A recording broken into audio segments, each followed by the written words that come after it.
ரஷ்யாவில் மருத்துவம் பயில சிறந்த ஒரு அரிய வாய்ப்பு. வெளிநாடுகளில் மருத்துவம் பயில சிறந்த முறையில் உதவுகிறது ஏஜே ட்ரஸ்ட் கல்வி குழுமம். திரு ராமன், எப்படி பார்க்குறீங்க அண்ணாமலையோட அரசியல் கணக்கு? விடிந்தால் வந்துவிட வெளிச்சம் அப்படின்ற மாதிரி போயிட்டு இருக்கு, எப்படி பார்க்கலாம்? பிஜேபியை பொறுத்த வரைக்கும் ஆர்எஸ்எஸ் சித்தாந்தம் தான் மெயின். ஆர்எஸ்எஸ் என்பது தனி மனித புகழாரம் இந்த கிடையாது. அது பிரதமராக இருந்தாலும் தான், உள்துறை அமைச்சர் அமித்ஷா இருந்தாலும், யாராக இருந்தாலும் சரி தான். அந்த நிலைப்பாட்டில் வரும்போது அண்ணாமலை ஆர்எஸ்எஸில் கிடையாது. அவர் ஒரு ஐபிஎஸ் ஆஃபீஸராக இருந்தார். ஐபிஎஸ் ஆஃபீஸ் வந்து பிஎல் சந்தோஷை பார்க்குறாரு. பிஎல் சந்தோஷ் பார்த்து நான் பாஜகவில் இணைகிறேன்னு சொல்கிறாரு. அப்போ பிஎல் சந்தோஷை பார்க்கும்போது அவருக்கு டெல்லிக்கு தகவல் கொடுக்குறாங்க. அதில் எட்டுகிறப்பா நீங்கள் பார்த்து சொல்லுங்கள். எட்டுகிற சொல்கிறாரு, இவர் தமிழ்நாடு கேடரு, இங்கே கர்நாடகத்தில் டெவலப்மெண்ட் ஆகி போச்சு, அதனால் இவருடைய பணி தமிழகத்தில் தேவை, ஆகவே தமிழகத்தில் அனுப்புங்கன்னு சொல்லி தமிழ்நாட்டில் அவர் துணைத்தலைவர் ஆக்குறாங்க. துணைத்தலைவர் ஆக்குற நேரத்தில் என்னென்னா, தமிழ்நாட்டில் பார்த்துக்கு முன்னாடி எல் முருகன் உடைய இதாக இருக்கும்போது கட்சிக்குள்ளே சில சித்தாந்தவாதிகள் புறக்கணிக்கிறாங்க. தமிழ்நாடு பாஜகவில் பல சித்தாந்தவாதிகள் புறக்கணிக்கின்ற போது அவர்களெல்லாம் அண்ணாமலையை பின்னோக்கி சொல்லுகின்றார்கள். அந்த சொல்லுகின்ற காரணத்தில் எல் முருகன் அமைச்சர் ஆகிறாரு. இந்த ஹிஸ்ட்ரி எல்லாமே சொல்லிட்டாங்க சார். நீங்கள் எல் முருகன் அமைச்சராக அண்ணாமலை தலைவர் ஆகிறாங்க. தலைவர் ஆன பிறகு தமிழ்நாட்டில் மிகப்பெரிய மாற்றத்தை கொண்டாரு. காரணம் என்றால், திராவிட கட்சிகள் செய்த ஊழல்களை முதல் முறையாக ஃபைல் 1 ஃபைல் 2 என்ற போட்டதே அண்ணாமலை மட்டும்தான். ஆனால் டிஎஸ்எஸ் மணி அவர்கள் என்ன உள்குத்து குத்துறாருன்னா, இது கணக்கு இருக்கின்றது, அந்த கணக்கை ஃபைல் 1 பார்ட் 1 ஃபேஸ் 1 ஃபேஸ் 2 கொடுத்தால் அவர்களுக்கு சிலது வரும் என்று அதிலே ஒரு உள்குத்து குத்தி அவர் அதை ஒரு கணக்குக்கான ஒரு நிலைப்பட கொண்டு வர டிஎஸ்எஸ் அண்ணா அது தெரியுது நமக்கு ஆனால் அண்ணாமலையை பொறுத்த வரைக்கும் அவர் இன்றைக்கி டெல்லியில் 3 நாள் முகாம் போடும்போது என்ன கேட்குறாங்க, ஆளுநர் பதவி வேண்டுமா, தமிழகத்தின் தலைவரை வேண்டுமா, மத்திய அமைச்சர் வேண்டுமா என்று அவர் கேட்கின்றார். அவர் என்ன ஆமாம், எனக்கு 3 வேண்டாம். ஆளுநர், மத்திய அமைச்சர், அப்புறம் ஆளுநர், மத்திய அமைச்சர், தமிழ்நாடு தலைவர், இதில் ஏதாவது ஒன்று செலக்ட் பண்ணுங்கன்னு சொல்லும்போது நயனார் என்ன சொல்கிறார், எனக்கு மத்திய அமைச்சர் கொடுங்க என்ன அவர் கேட்குறாரு. இவர் என்ன 3ம் எனக்கு வேண்டாம், நான் ஒரு சில கட்டமைப்பு வழிகளை சொல்லுகின்றேன். தமிழ்நாட்டில் உள்ள இளைஞர்கள் பல்வேறு திசை நோக்கி போதையிலும் கஞ்சா 3 வேண்டாம் அப்படின்னா இதில் தான் இருப்பேன்னு சொல்கிறதா? இல்லை, அதுக்கு தான் சொல்ல வரேன். அது முக்கியமாக இல்லை, அது சொல்ல வரேன். அப்போ எனக்கு நான் ஒரு அமைப்பை உருவாக்கின்றேன். காரணம் என்றால் தமிழகத்தினுடைய இப்போ கள நிலவரம் சரியாக இருக்கின்றது, நன்றாக இருக்கின்றது. ஆசையோடு அப்படியா? ஆமாம், ஆசையோடு. அதுக்கு தான் சொல்கிறேன். நீங்கள் பாண்டிச்சேரியில் ரங்கசாமி அவருடைய என்ஆர் காங்கிரஸ் பாஜகவில் கூட்டணியா இல்லையா? சார்லஸ் மார்டின் எல்ஜேகே கட்சி பாஜகவில் கூட்டணியா இல்லையா?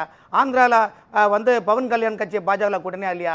அதே போல் நான் பாஜக எதிராக செயல்பட மாட்டேன். ஆனால் தமிழகத்தில் நான் தனித்துவமாக சென்றால் ஆன்மீகம், அரசியல் பல விஷயங்களை உள்ள வாங்கும்போது இளைஞர்களை நான் கட்டமைப்பு செல்வேன். அந்த இளைஞர்களை கட்டமைப்பு தாவேக்காவுக்கு பெரும் நெருக்கடி உருவாகும்.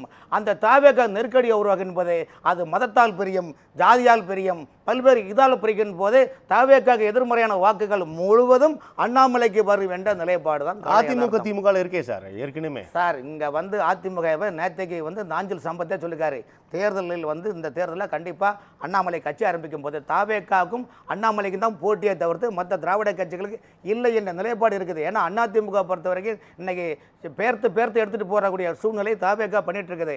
அதுக்கு யாருமே ஒன்றும் சொல்ல மாட்டேங்கிறீங்க. திமுக தன்னுடைய கட்சியை காப்பாற்றிக் கொள்வதற்காக அவர்கள் கட்சி மாறி பேரக்கூடாது, எம்எல்ஏக்கள் காப்பாற்றக்கூடாது, திமுக நிலைப்பாடு இருக்கின்றது. அந்த நிலைப்பாடு தாவேக்காவுக்கு எதிர்ப்பாக பேசக்கூடியவர்கள் இன்னைக்கு அவர் சொன்னார், தீய சக்தி, ஊழல் சக்தி, நாங்கள் தான் தூய சக்தி. இந்த 3 சக்திகளையும் மக்கள் சக்தியாக அண்ணாமலை வரலாம் என்ற நிலைப்பாடு அண்ணாமலை மனதில் உள்ளது. காரணம், இளைஞர்களிடையே மிகப்பெரிய தாக்கம் உள்ளது. ஆகவே தான் பாஜகவை பொறுத்தவரை தலைமையோ அல்லது மாநில தலைமையோ இது யாரும் அவரை பற்றி விமர்சனம் பண்ண வேண்டாம்னு ஒரு நிலைப்பாடு இங்கு உள்ளது. இதுதான் களத்தினுடைய நிலைப்பாடு. ஆகவே அண்ணாமலை வருகின்ற போது நிச்சயமாக தமிழ் என்னோட தாவேக்கா ஆட்சி அமைக்கிறாங்க, எந்த டேட்டாவும் அவங்கள்ட்ட கிடையாது.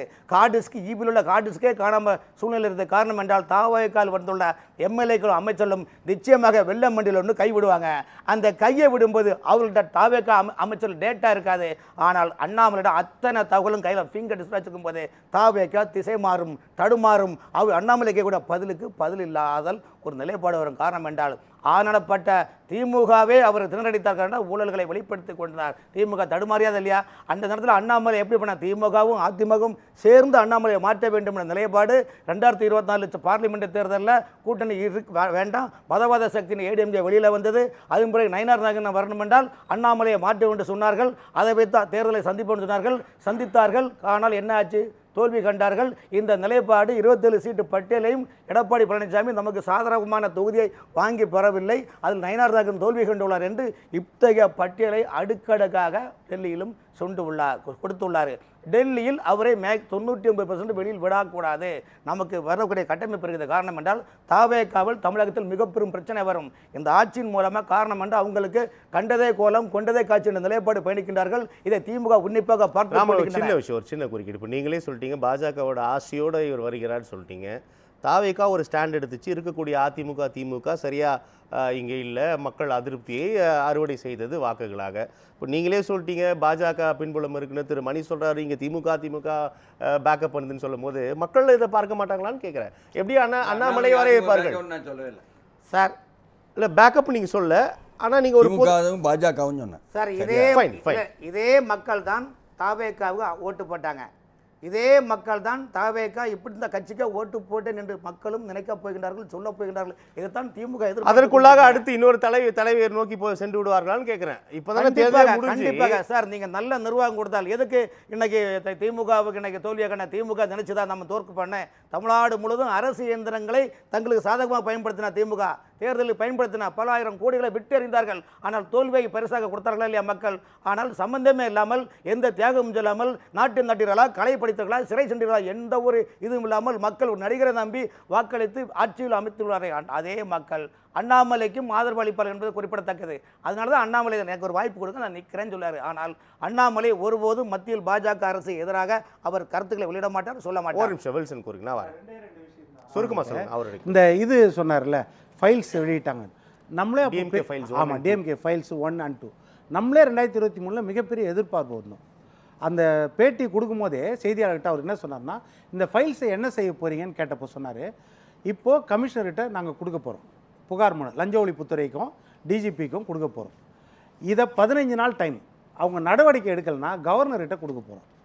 1 மாதம் டைம், நடவடிக்கை எடுக்கலைன்னா வழக்கு தொடுக்க போகிறோம்னாரு. அதற்கு பிறகு அது வழக்கே தொடுத்தாரா அப்படின்னா இல்லை, கிடையாது. அப்போ அவர்கிட்ட அந்த எதிர்பார்ப்பு நம்ம இருந்துச்சு, அது ஒரு ஏமாற்றம் அந்த நேரத்தில் இருந்துச்சு. ரெண்டாவது விஷயம் என்ன சொல்கிறேன், இப்போ அவருடைய தரப்பும் டிஃபமேஷன் எதாவது போட்டாங்களா? அப்படி எதுவும் இல்லை, டிஆர் பாலு மட்டும் போட்டார். ஆமாம், டிஆர் பாலு மட்டும் போட்டார். அவரை கிராஸ் எக்ஸாமினேஷன் இவரே டைரெக்டாக அப்பியர் ஆகி இவரே கோர்ட்டில் அப்பியர் ஆகி கேள்வி கேட்டார். அதற்கு அந்த நேரத்தில் ஒரு விஷயம் சொல்லிட்டார் அவர், நீங்கள் இந்த மாதிரி சொத்து வாங்கியிருக்கீங்க ஒய்ஃப் பேர்லன்னு, அதுக்கு நான் வழக்கு போடுவேன்னார். அந்த வழக்கு நிலைமையே என்னன்னு தெரியல. இது ஒரு பக்கம். ஆமாம், இது ஒரு பக்கம்.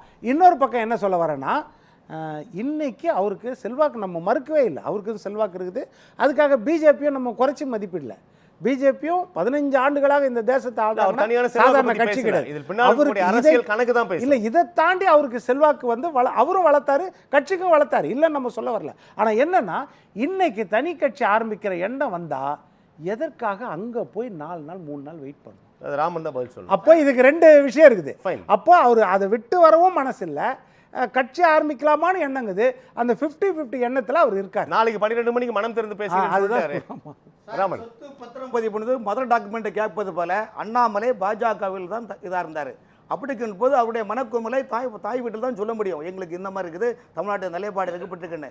இப்போ நீங்கள் 4 நாள் மனக்குமுறல் மட்டும்தான் தப்பு இல்லையா? வந்து என்ன தவறு சார்? பல தலைவர்கள் PL சந்தோஷ் தலைவர்களை சந்திக்கின்றார், அமித்ஷா அவர்களை சந்திக்கிறார், பல தலைவர்களை சந்திக்கிறாங்க. தன்னுடைய நிலைப்பாடு தமிழகத்துடைய கலந்து, ஏன்னா தமிழ்நாட்டில் உள்ள பாஜக தலைவர் யாருமே தமிழ்நாட்டுடைய கல நிலவரத்தை டெல்லி பாஜக தலைமையில் சொன்னது கிடையாது.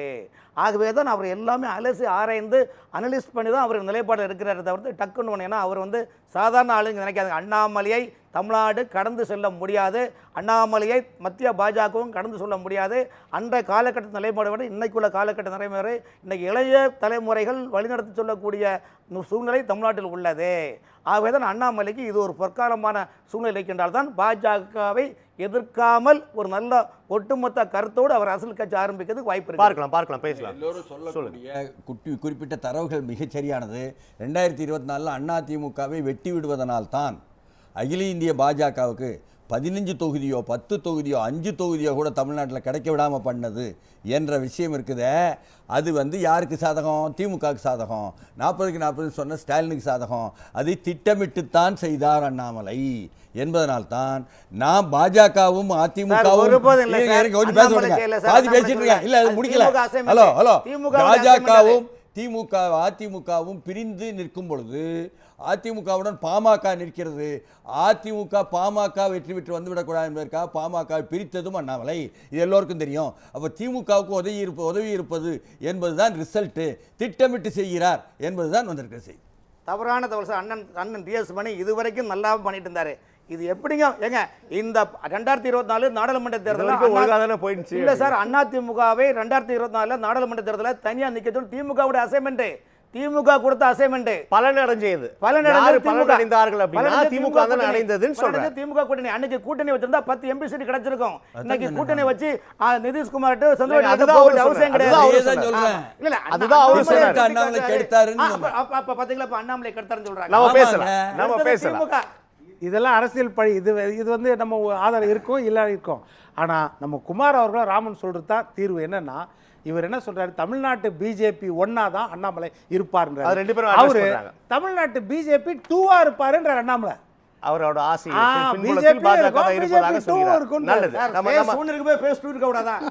தாராளமா இருக்கலாம், அது ஒன்றும் பிரச்சனை இல்லை, உறுதிப்படுத்த நம்ம பேசலாம். ராமன் சார், விஜயனுடைய புதிய வரவால் தமிழகத்தில் 30 ஆண்டு காலம் பயணம் தயாராகி கொண்டிருக்கின்றது.